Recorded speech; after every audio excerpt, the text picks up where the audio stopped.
Before I begin this ass-gripping episode of Origin Oracle, I just want to warn you that there's going to be Sonic Frontier spoilers, like major ones. So as much as I love your view, I don't want to ruin it for you. Okay, love you, bye. Chaos control! Oh my god!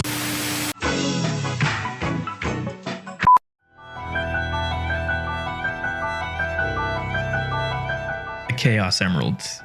They've been around since the very first Sonic game. Gems of incredible power that have been the center of both miracles and destruction. Collectibles that added a much needed replayability factor in the original Genesis games. Sometimes there's 6 of them. One time there was 8, but most of the time there are 7 in total, and require you to test your skills in bonus stages to collect. Story-wise, the emeralds themselves have been one of the most mysterious parts of the Sonic franchise, but we do know they possess the power to bend time and space and imbue whoever has control over them with magnificent power. But with the release of Sonic Frontiers, we know just a little bit more about them. Welcome to Origin Oracle, everyone.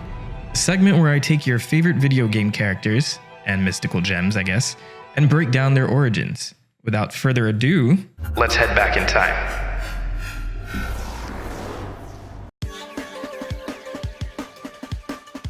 So I'll be handling this video a little bit differently this time around and start with the latest game in the franchise, Sonic Frontiers. This game answers some burning questions we've been pondering for a very long time about the Chaos Emeralds. The game begins with Sonic and his friends approaching the mysterious Starfall Islands in search of the emeralds, after noticing all 7 suddenly appearing there as if called by something. When they arrive, they are all drawn into a portal that warps them into the cyberspace, with Sonic being the only one who manages to escape back into the real world. The game centers around Sonic and his friends discovering the secrets of the Starfall Islands and entities that used to live there, while Sonic simultaneously attempts to free them from cyberspace. They discover that the islands were the home to a mysterious civilization that predates any prior ancient tribe mentioned in the Sonic series up to this point, aptly named the Ancients. And for those of you not familiar with the series, this is a pretty big deal because we've heard of like 100 other ancient civilizations in the Sonic series up to this point. So this being the very earliest, predating all of those other civilizations, that's a pretty big deal. Anyway, let me move on because the plot gets thick.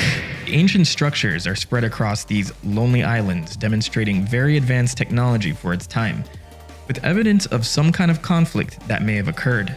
Based on some of these structures, it's also hinted that they managed to contain and utilize the Chaos Emeralds in some way. But for what purpose? Sonic eventually uncovers the memories of the Ancients, revealing that they were originally from another planet, forced to flee after being threatened by an unstoppable evil force. They boarded spaceships with the Chaos Emeralds in tow and escaped to Earth, drawn to the energy source of the Master Emerald, which apparently is native to Earth, but that's probably a topic for another day. But with that said, Frontiers flips the Sonic lore on its head, revealing that the Chaos Emeralds originated somewhere in space and ultimately were used as a power source to create the cyberspace realm to serve as a massive backup of the ancient civilization, including all of their knowledge and their souls. This plan goes awry when their enemy from space, also known as the End, followed them all the way to Earth, leaving them no choice but to try and face it head-on in these mechanical entities known as Titans. Yes, there are Gundams in Sonic Frontiers. His hand of mine glows with an awesome power! His burning grip tells me to defeat you! Unfortunately, their fight still ends in failure, leaving the Ancients no choice but to seal the End in cyberspace and removing its power source, the Chaos Emeralds. The last remaining Ancients would leave Starfall Islands with the Chaos Emeralds and unite them with the Master Emerald, which leads to the construction of the altar that we would see eventually discovered by the Echidna tribe thousands of years later. Now, as much as I'd love to dive into the lore of the Ancients themselves and what became of them, I want to leave a full Sonic Frontiers plot analysis for a later date. Flashback. My personal theory is that they came from outer space thousands of years ago, somehow brought to Earth alongside the Chaos Emeralds and Master Emerald, origins that still haven't been covered in a Sonic game.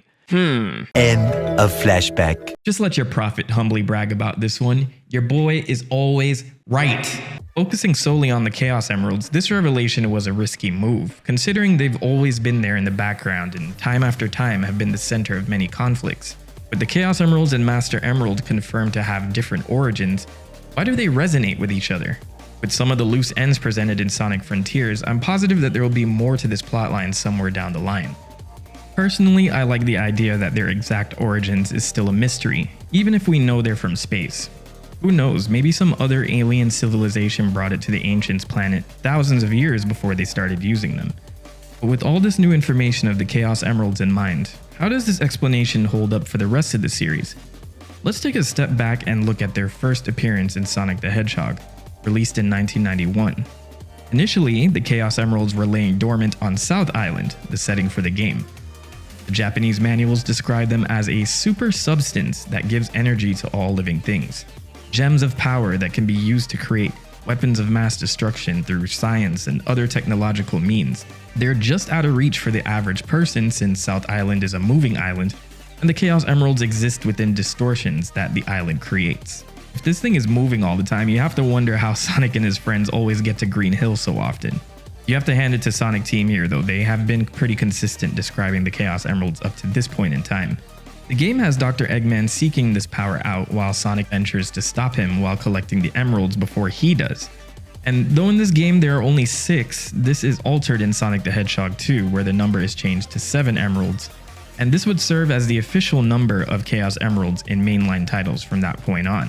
The setting of Sonic 2 is on West Side Island, a location that the Japanese manual describes as a phantom island that was once the home of a civilization that attempted to use the Chaos Emeralds to achieve prosperity. Because these fools used them incorrectly, the emeralds were sealed away somewhere on the island by the gods. Stupid. You stupid. Okay, let's hold that thought for a minute. In Sonic 3 and Knuckles, the emeralds all gather onto the floating continent, where we meet Knuckles for the very first time, the guardian of the Master Emerald. The legend stated in this manual for this game only references the Master Emerald, a gem guarded by another ancient civilization that is heavily hinted at being the Echidna tribe. A greedy group of elders tried to take that power for their own, which leads to a disaster that wipes out some of the civilization and causes gods to descend from the sky to restore some of that civilization. You stupid. This divine intervention causes the island to float into the sky, which serves as the setup for Angel Island.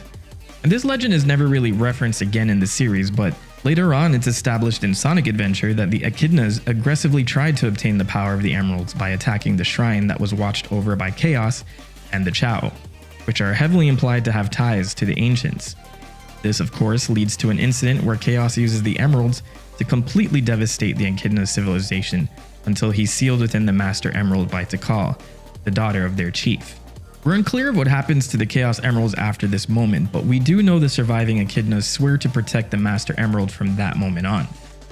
Now I know a lot of this lore was created way back when, and most of what's written in the manuals in the classic games probably won't be applied to the series moving forward, but with what we know from Sonic Frontiers and previous games, the Chaos Emeralds kinda just go where they're needed.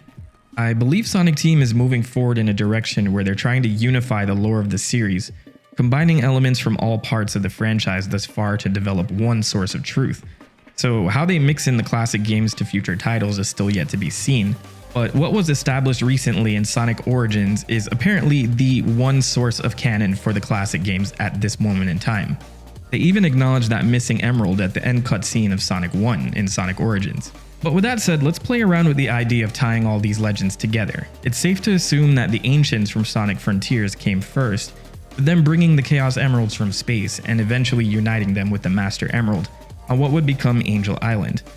Thousands of years later, the Echidnas would discover the shrine with the Master Emerald and Chaos Emeralds, leading to the events of the memories found in Sonic Adventure, with Chaos rampaging on the civilization before he's sealed within the Master Emerald. So these events are still being referenced to this day, but at some point another incident could have occurred with the remnants of the tribe, leading them to eventually move the Master Emerald into the sky, but that leaves the question of the fate of the Chaos Emeralds. The West Side Island civilization could have gotten their hands on the Chaos Emeralds at some point after this, and failed to utilize them, which sealed them in place there. You stupid. Then later on, they are collected and moved from that location by other individuals that sought them out. The ancient Babylonians, who also came from space, or the evil Black Arms, who also came from space. Wow, is anyone native to Earth in this series anymore? All of these events somehow led to only 6 emeralds being housed on South Island, which leads into the first game. This is all a theory, but I'm mentioning this to emphasize the fact that there are several plot points with a ton of gray area that Sonic Team can now shed light on, now that the Chaos Emeralds were given some background. I want you to picture this for a second. A new open world game with a return to Westside Island to discover the secrets of the incident that went on with the civilization there. A fully open map that seamlessly transitions from zone to zone.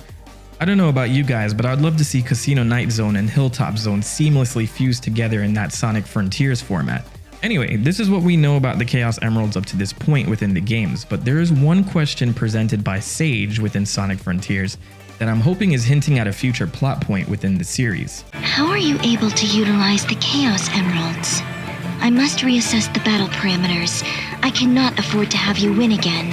How is it that Sonic can utilize the Chaos Emerald so naturally? Maybe it's something that will never be explained, but I don't see this as a throwaway line, especially with Ian Flynn at the head. Anyway, I have to take this a step further and compare this to the Chaos Emeralds within the Archie comics. Based on what we know about the Chaos Emeralds within the games, are their backgrounds consistent? Well, not really. Initially, there are multiple sets of Chaos Emeralds in the Archie universe. Their origin is still somewhat unknown, but 12,000 years prior, the sky above Mobius suddenly turns green, and these green-colored Chaos Emeralds begin raining down on the planet. Their version of dinosaurs, known as Mobosaurs, dominated the planet at that time, but were wiped out due to this event. Previously, there were Chaos Emeralds that existed all over the universe and are known as physical embodiments of a mysterious, powerful energy known as the Chaos Force. And at some point in the comics, they would merge together into 7 emeralds, and I assume they did this to align them closer to their game counterparts. So aside from the Archie comics, there are some more alien ties to the Chaos Emeralds. In the Fleetway comics, it's revealed that the Chaos Emeralds were just originally normal green emeralds, originating from the emerald mine of the ancient Echidnas. Until the evil alien civilization, the Drakon Empire, took control of the mines to infuse the emeralds with chaos energy, which would create the Chaos Emeralds in that world. Last but not least, we have the Chaos Emeralds within the Sonic movie universe. Now, I have a whole video detailing the universe that they have begun setting up for the movies, but I found their take on the Chaos Emeralds to be rather interesting. It's implied that the emeralds predate the Master Emerald and were acquired by the warriors of the Echidna tribe, who fused them all together to create this all-powerful Master Emerald jewel. The Owl tribe within this universe sees this power as a threat and steals the Master Emerald from the Echidnas before stashing it on Earth to hide it away. Within Sonic 2, we see the cast trying to stop Dr. Eggman from getting his hands on the Master Emerald, which leads to a desperate showdown between Sonic and Eggman's giant Eggman robot. Once Sonic gets his hands on the Master Emerald, we see it break apart back into the Chaos Emerald, which he manages to harness to become Super Sonic for the very first time to defeat Eggman. And at the end of the movie, Knuckles manages to reassemble the Master Emerald without using the Chaos Emeralds this time, which establishes them as separate entities within the movie universe. It's kind of hard to tell where they would come into play with Sonic 3 releasing next December, but with aliens already being an established plot device within the movies, they could technically share the same origins of the games further down the line, with the Echidnas eventually stumbling upon what the ancients left behind in the past. Pretty much within any Sonic media, the Chaos Emeralds are not far behind. It is one of the most ingrained parts of the Sonic series, and it's a beautiful thing to see them keep the power and mystery that surrounds these jewels. Is this something that you want to see them expand upon in further games, or should they explore other mystical items and gems within the Sonic lore? Personally, I have a lot of unanswered questions coming out of Sonic Frontiers, but I know Ian Flynn as a writer is probably leaving those open as possible plot points to explore in future games. Please leave a like if you enjoyed the video, and be sure to check out all my other Origin Oracle videos here on the Mentok channel. As always, my children, be safe. The Prophet has spoken.